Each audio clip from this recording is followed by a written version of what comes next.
August 8వ తారీఖు వరలక్ష్మి వ్రతం శ్రావణ మాసం.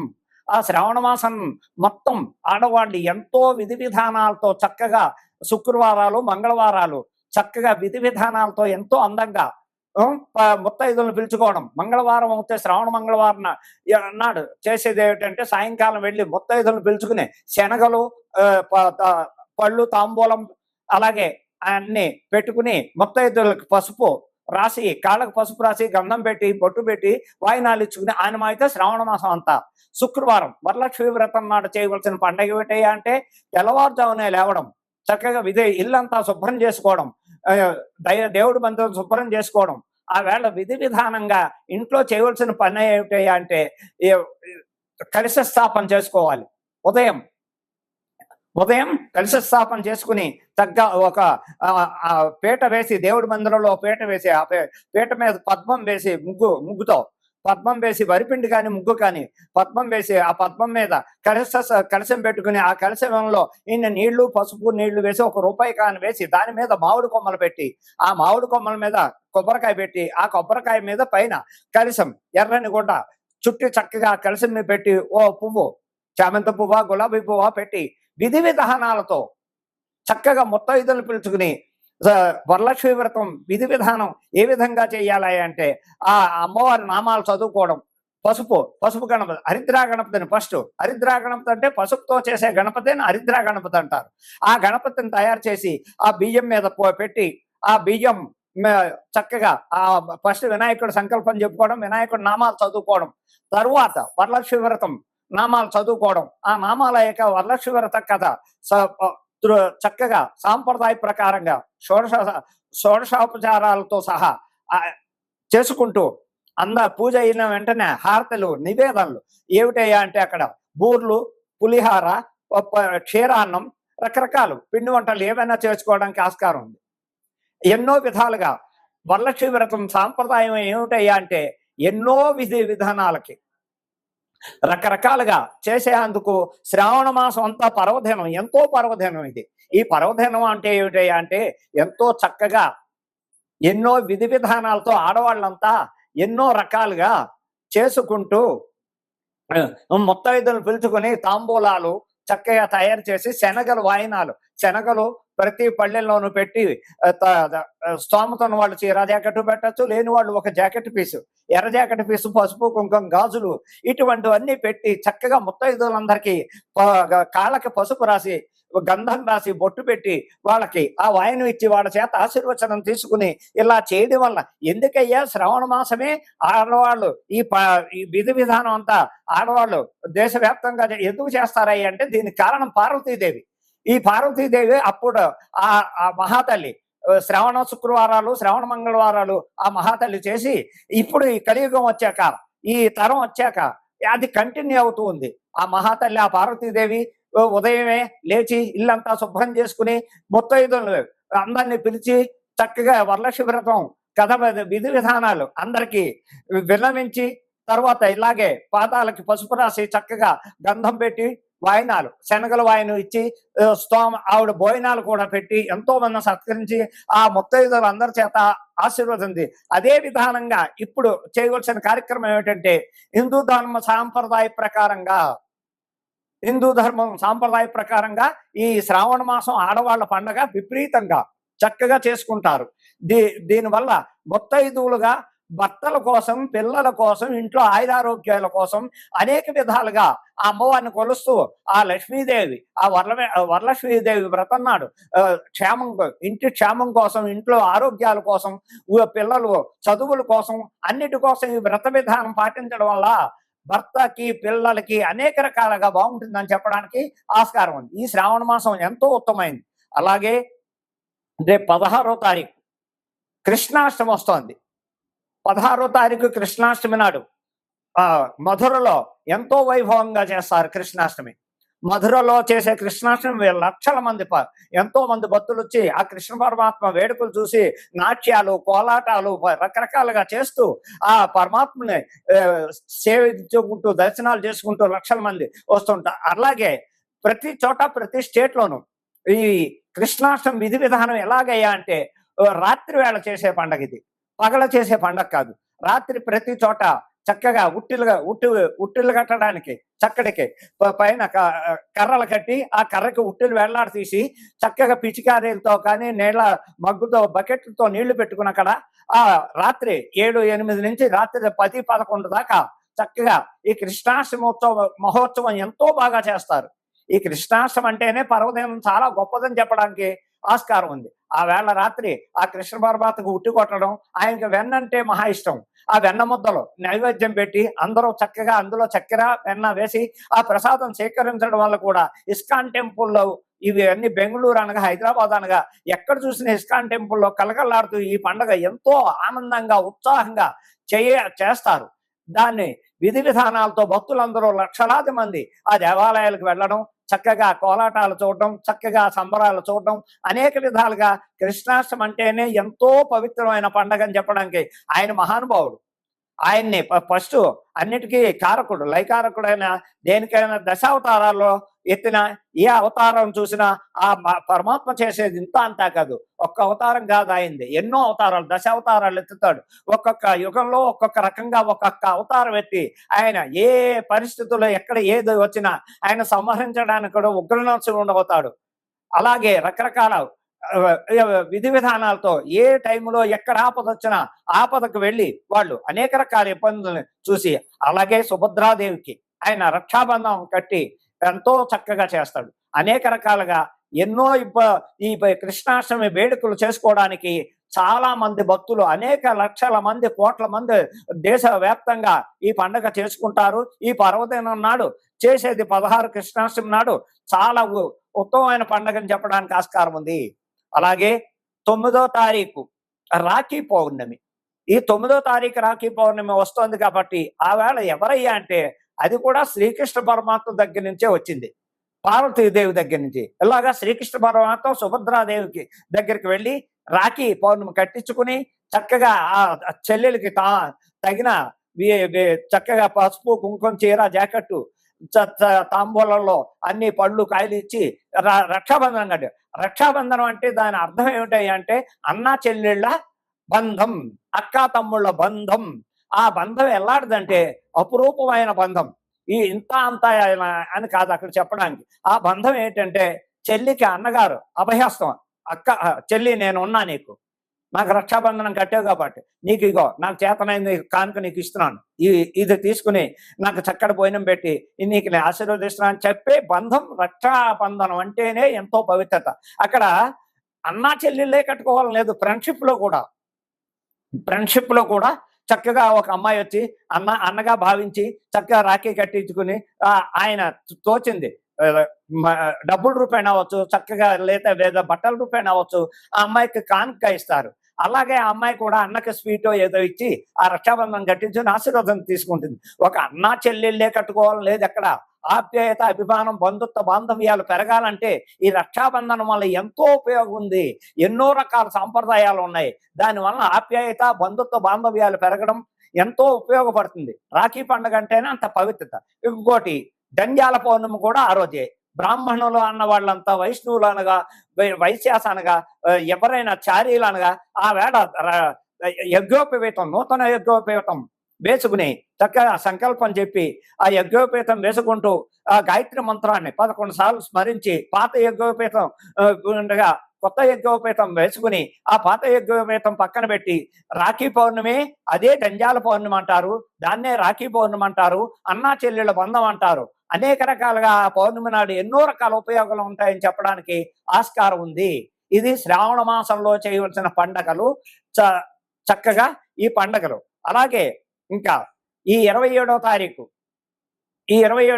వినాయక చవితి పండుగ కూడా వస్తోంది. ప్రప్రదంగా వినాయకుడు అంటేనే దేశవ్యాప్తంగా వినాయకుడు కొనవలన పండగ లేదు, శుభకార్యం లేదు. వినాయక మొట్టమొదటిసారిగా ఏ శుభకార్యం చేసినా ఏం చేసినా వినాయకుడిని ఆరాధించాకే, చక్కగా హరిద్రాగణపతిని ఆరాధించాకే. వినాయకుడు లేని పండగ కానీ, పెళ్లిళ్ళు కానీ, ఉపనయనాలు కానీ ఏ శుభకార్యం చేయడానికి ఆస్కారం లేదు. అలాగే వినాయకుడు మొట్టమొదటిగా కొలిచేది వినాయకుడు. అలాగే 27వ తారీఖు వినాయక చవితి పండుగ వస్తోంది ఈ నెల. ఆ వినాయక చవితి నాడు యథావిధిగా పొద్దున్నే తల స్నానాలు చేసి పట్టు వస్త్రాలు కానీ లేకపోతే మామూలు ఉతికిన వస్త్రాలు కానీ ధరించి వినాయకుడు విగ్రహాలు తెచ్చుకుని చక్కగా స్థాపించి ఇళ్లల్లో చేసుకునే వాళ్ళు బయట మందిరాలు మండపాలు లక్షల రకాలు చేసుకుంటారు. అదే మన ఇళ్లలో చేయవలసిన సాంప్రదాయం మట్టి గణపతి. కలర్ గణపతులు అవి ఇవి తేకూడదు. మట్టి గణపతి ఇంత ఇంత హైట్ లో ఉన్న తెచ్చుకోవడం. పొద్దున్నే విధి విధానంగా అన్ని రకాల పత్తుర్లు, పువ్వులు, మారేడు దళాలు, అన్ని రకాల గన్నేరు పత్రులు, రకరకాల పత్తుర్లు అన్ని తీసుకుని పువ్వులు, పళ్ళు, కొబ్బరికాయలు అన్ని దగ్గర పెట్టుకోవడం. అక్కడ మండపం ఏర్పాటు చేసుకోవడం. ఆ మండపం మీద బియ్యం పోయడం. తెల్లని వస్త్రం పరిచి ఆ తెల్లని వస్త్రం మీద బియ్యం పోసి ఆ బియ్యం మీద చక్కగా వినాయకుడిని స్థాపించి పసుపు కుంకుమ బొట్టు పెట్టి ఇంకా సంకల్పం మొదలుపెట్టి హరిద్రా గణపతి చేయాలి. పసుపుతో చేసిన హరిద్రా గణపతి తామలపాకులో పెట్టి ఆ వినాయకుడి దగ్గర పెట్టి ముందు ఆచమనం చేసి సంకల్పం చెప్పుకుని వినాయకుడికి చక్కగా ఆ నామాలన్నీ చదువుకుని 108 నామాలు చదివి వినాయకుడి కథ చెప్పుకుని ఆ కథ చెప్పుకున్నాక అక్షతలు ఇంటిలో పాది వేసుకుని ఆయనకి నివేదన ఏమిటయ్యా అంటే గరికతో చేసి బెల్లం ముక్క అక్కడ పెట్టి అసలైన ప్రీతి అయింది ఉండ్రాళ్ళు. ఆ ఉండ్రాళ్ళు నివేదన ఉండ్రాళ్ళు చేసి చక్కగా ఇంటిలో పాది ప్రసాదం లాస్ట్ కథ విన్నాక అన్ని అయిపోయాక అక్షతలు వేసి ఈ ఇంట్లో అందరూ ఉండ్రాళ్ళు ప్రసాదం తీసుకోవడం. చక్కగా ఎవరైనా మన ఇంటికి బంధువులు వస్తే వాళ్ళకు కూడా ఇంటి పక్క వాళ్ళకి కానీ ఇంట్లో ఉన్న వాళ్ళకి కానీ ఆ ఉండ్రాళ్ళు నివేదన ఆ ప్రసాదం ఇవ్వడం వల్ల కూడా ఎంతో అవి ఏ విఘ్నాల్లో లేకుండా ఉంటాయి. అలాగే చంద్రుడిని చూడకూడదు. సాయంకాలం నీలాప నిందలు పడతారని సామెత ఉంది. ఆ నీలాప నిందలు పడకూడదంటే మనం వినాయక చవితి నాడు ఆ కథ విని ఆ కథ అక్షతలు నెత్తిమి వేసుకోవడం వల్ల ఏదైనా పొరపాటు జరిగినా ఏ విఘ్నం లేకుండా ఆ ఇంటికి అన్ని శుభాలు చేస్తాడని వినాయక చవితి పర్వదినం అనేక రకాలుగా ఏ రకంగా అన్ని రకాలుగా ఆ నామాలు చేసుకుని ఆయన కొలవడానికి వినాయక చవితి పర్వదినం ఆడ మగ సామెత లేదు. అందరూ చక్కగా తెల్లవారుజామున లేవడం, శుభ్రతగా తయారవడం, శుభ్రమైన బట్టలు కట్టుకోవడం, పిండి వంటలు నచ్చిన పిండి వంటలు చేసుకోవడం. ఫస్ట్ ఉండ్రాళ్ళు, గరిక, బెల్లం ఆయనకి ఇంపార్టెంట్. దాంతో ఆయనకి షోడశోపచారాలతో చక్కగా సాంప్రదాయంగా ఆ వినాయక చవితి ఇంటిల్లిపాది చేసుకుని సుఖ సంతోషాలతో ఉండాలని మరీ విన్నపిస్తున్నాను. వృషభ రాశి వారికి సంవత్సరం ఎలా ఉందయ్యా అంటే చాలా చక్కగా అన్ని విధాల అన్ని రంగాల్లో వృషభ రాశి వారికి చాలా బాగుందని చెప్పడానికి మార్చి 30 నుంచి వచ్చే ఉగాది 2026 ఉగాది దాకా వృషభ రాశి వాళ్ళకి చాలా బాగుంది. వృషభ రాశిలో ఉన్న వారంతా అన్ని రంగాల్లో అన్ని విధాలుగా అన్ని చక్కగా వ్యాపారం అవ్వచ్చు, ఉద్యోగం అవ్వచ్చు, ప్రమోషన్లు అవ్వచ్చు, విదేశాలు వెళ్ళని వాళ్ళకి వెళ్ళడం, వివాహం కాని వాళ్ళకి వివాహం జరగడం, అలాగే ఇక పోతే ప్రేమ వివాహాల్లో అవని వాళ్ళకి ప్రేమ వివాహాలు సెట్ అవ్వడం, ప్రేమ వివాహాలు జరగడం, అలా వ్యాపారం చేసుకునే వాళ్ళకి ఉత్తమమైన వ్యాపారం. ఇప్పటిదాకా ఇబ్బందులు పడ్డ వాళ్ళంతా ఈ ఉగాది నుంచి వృషభ రాశికి చాలా ఉత్తమమైన కాలం, లాభదాయకంగా ఉందని చెప్పడానికి ఎంతో చక్కటి ఫలితాలు ఇస్తారు అని చెప్పి ఏమిటయ్యా వీళ్ళకి అదృష్టం అంటే ఏం పట్టుకున్నా బంగారం, మట్టి పట్టినా బంగారం, అనేక రకాల విధాలుగా ఎటు చూసినా ధనాదాయం రావడం. అయితే ఒకటి ఇక్కడ ఈ వృషభ రాశి వారికి అందరికీ బాగుంటుంది, అందరికీ బాగుంటుంది. అక్కడ దశ దిశలో బట్టి ఒకవేళ వృషభ రాశి శుక్రుడు అధిపతి, అలాగే వారు ఏం చేయాలి, వాళ్ళకి శుక్ర మహాదశో, చక్కగా బుధ మహాదశో, చక్కగా గురు మహాదశో ఇలాగ జరుగుతున్న వాళ్ళందరికీ టాప్ పొజిషన్ అని చెప్పాలి. అలాగే శని మహాదశ నడుస్తున్నాడు, రావు మహాదశ నడుస్తున్నా, కుజ మహాదశ నడుస్తున్నా వాడు కొంచెం ఇబ్బందులు ఉంటాయని చెప్పడానికి ఉంది. వృషభ రాశి అందరికీ మొత్తం దేశం అంతా బాగుంటుందని చెప్పడానికి ఆస్కారం లేదు. అక్కడ దశది నక్షత్రాధిపతి బట్టి కానీ లేకపోతే అక్కడ వాళ్ళ దాంట్లో జాతకాల్లో ఆ కుండల్లో ఏం నడుస్తోంది, ఏ దశ నడుస్తోంది, ఆ దశను బట్టి వీళ్ళు బాగుంటారని చెప్పడానికి ఉంది. అంతేకాని వృషభ రాశి వాళ్ళందరికీ టాప్ అని చెప్పడానికి ఆస్కారం లేదు. చాలా మంది చెప్తుంది ఏంటంటే ఒక రాశి లక్షల మందికి ఉంటుంది, అదే రాశి ఆ రాశి వాళ్ళందరికీ ఎలా బాగుంటుందని చెప్పడానికి ఉంది. ఈ మధ్యకాలంలో ఇంకా వృషభ రాశి టాప్ అండి అని చెప్తూ ఉంటారు. అలా చెప్పకూడదు. వ్యక్తిగత జాతకాన్ని కూడా విమర్శించాలి. మీ దగ్గరలో ఉన్న సిద్ధాంతి దగ్గరికి వెళ్ళి ఏమండి వృషభ రాశి బాగుందన్నారు, నాది రోహిణీ నక్షత్రం, లేకపోతే ఇది ఇన్నేక రకాలుగా ఉంది, దీనివల్ల నా జాతకం ఒకసారి చూపించే అప్పుడు ఆయన అయ్యా నీకు ఈ గురు మహాదశ నడుస్తోంది బాగుంది, ఇంకా నీకు పట్టిందల్లా బంగారం నా సిద్ధాంతి గారు. అదే ఏ శని మహాదశ నడుస్తుంటే వాళ్ళు కొంచెం ఇబ్బందులు పడతారు, సగం మిశ్రమ ఫలితాలు ఇస్తారు, సగం ఇబ్బందులు పడతారు. అలాగే రావు మహాదశలో కూడా ఇబ్బందులు వస్తాయి. అంతేగాని టాప్ అన్నారని చెప్పేసి మీరు నమ్మి బోల్తా పడకండి. అక్కడ సిద్ధాంతులు కూడా కొంతమంది చెప్పట్లేదు, చెప్పి తీరాలి. ఒక వ్యక్తికి జాతకుడు వచ్చాడంటే, నాయన ఇంకా వృషభ రాశి నీది చాలా బాగుంటుంది, అన్ని విధాలా ఇంక నీకు టాపు అని చెప్తున్నారు. అది పద్ధతి కాదు. జాతక విమర్శనం చేసేటప్పుడు ఒక రాశి ఫలం బాగుంది అని చెప్పడానికి అందరికీ బాగుండదు. కొన్ని లక్షల మందుల్లో సగం మందికే బాగుంటుంది. ఆ సగం మందిలో ఇగో నేను చెప్పినట్టుగానే గ్రహ బాధలు ఉంటాయి.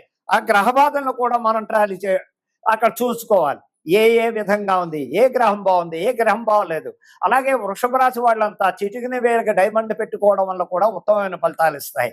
ఆ రకంగా వృషభ రాశి వారు ఈ విధంగా పాటించండి, అన్ని విధాలా బాగుంటారని చెప్పడానికి బాగుంది. ఇప్పుడు దేశకాల పరిస్థితులు ఎలాగా ఉన్నాయా అంటే, దేశంలో అరాచకాలు ఎక్కువైపోయాయి. ప్రపంచవ్యాప్తంగా అరాచకాలు, యాక్సిడెంట్లు, ప్రతిదీ, నీటి గండాలు, యాత్రలకు వెళ్ళిన వాళ్ళు తిరిగి సగం మంది తిరిగి రాకపోవడం, ఎక్కడ చూసినా వరదలు, వర్షాలు విపరీతంగా ఉన్నాయి, సునామీలు ఉన్నాయి, నీటి గండాలు విపరీతంగా ఉన్నాయి. ఈ ఎందుకయ్యా అంటే రాహుకేతుల దోషం పడింది, షష్టగ్రహ కూటం ఎఫెక్ట్ బాగా ప్రపంచవ్యాప్తంగా. అలాగే ఆడవాళ్ళకి గండాలు ఎక్కువ ఉన్నాయి. ఆడవాళ్ళకి కిడ్నాపింగ్లు, రేప్ కేసులు, వివాహాలు అయిన వాళ్ళకి ప్రేమ వివాహాలు ఫెయిల్యూర్ అవడం, 3 నాళ్ళు ముచ్చటి ఆడవాళ్ళకి ఎక్కువ ఉంది. ఈ సంవత్సరం అంతా ఆడవాళ్ళు అతి జాగ్రత్తలు తీసుకోవాలి. కేసులు ప్రతి చోట ఆడవాళ్ళు జైలుకి పెడతారు. ఆడవాళ్ళు జాగ్రత్తలు పాటించడం అంటే దైవారాధన చేసుకోవాలి. ఎవరయ్యా అంటే దుర్గమ్మ వారిని పట్టుకోండి. దుర్గమ్మ వారికి ప్రతి మంగళవారం రాహుకాలంలో దీపాలు పెట్టడం, నిమ్మకాయ డిప్పల్లో చక్కగా అర్చనలు చేయించుకోవడం, ముత్తైదువులు ఉంటే ప్రతి మంగళవారం జాకెట్ పీసో, ముత్తైదు ఓపుకుంటే చీర జాకెట్ పెట్టడం, ఇలా చేసుకోవడం వల్ల కూడా దేశకాల పరిస్థితుల గురించి చెప్తున్నాను.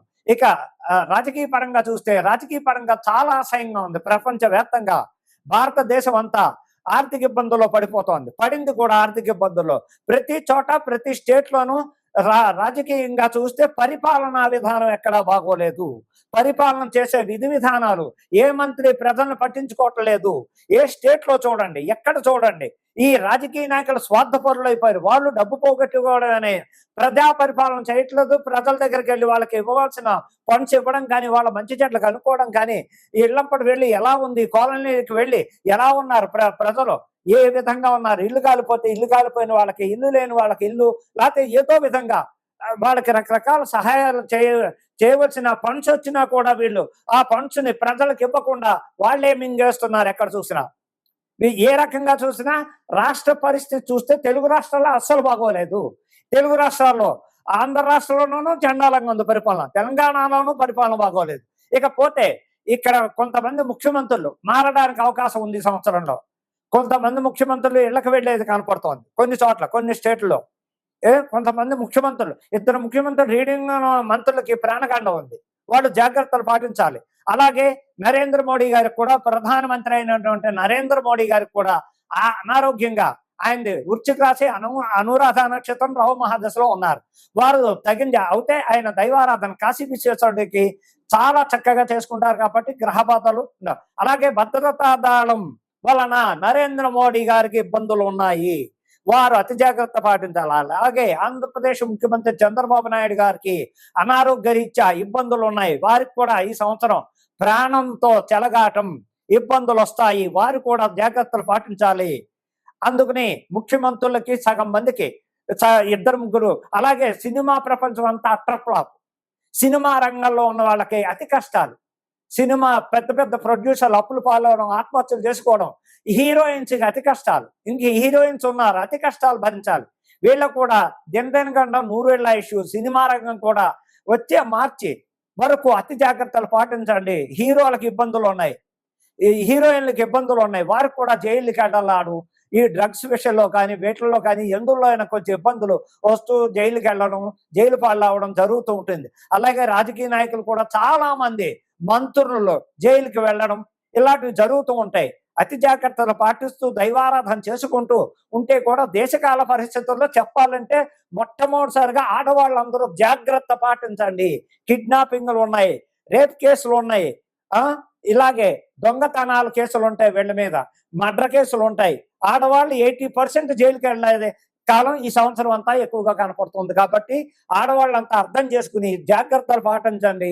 3 రోజుల ముచ్చట్లోనే ప్రేమలో పడడం, వివాహాలు 3 ముచ్చట్లలోనే విడాకులు తీసేసుకోవడం, లేకపోతే ఒక ఒక ఆడదాన్ని ముగ్గురేసి పెళ్ళైన భర్త, ప్రియుడు, ఇంకొకడు ఇలాగే పెళ్ళయ్యాక భర్తను చంపించేయడానికి, లేకపోతే ప్రియుడిని చంపించేయడానికి ఇన్నేక రకాల ఆడవాళ్ళ అరాచకాలు ఎక్కువైపోతున్నాయి. అతి జాగ్రత్తలు పాటించండి అమ్మా. మీకోసం మీ మంచి కోరి చెప్తున్నాను. అర్థం చేసుకుని నాకు మా ఆశీర్వచనాలు ఎప్పుడు ఉంటాయని చెప్తున్నాను. అర్థం చేసుకోండి. నన్ను తిట్టుకోకండి. మీ మంచి కోరి చెప్తున్నాను. కోరి కష్టాలు కోరి తెచ్చుకోకండి. మహిళలందరూ అతి జాగ్రత్తలు పాటించండి. మాకు అక్క చెల్లెలతో సమానం, తల్లులతో సమానం అని విన్నవించుకుంటున్నా.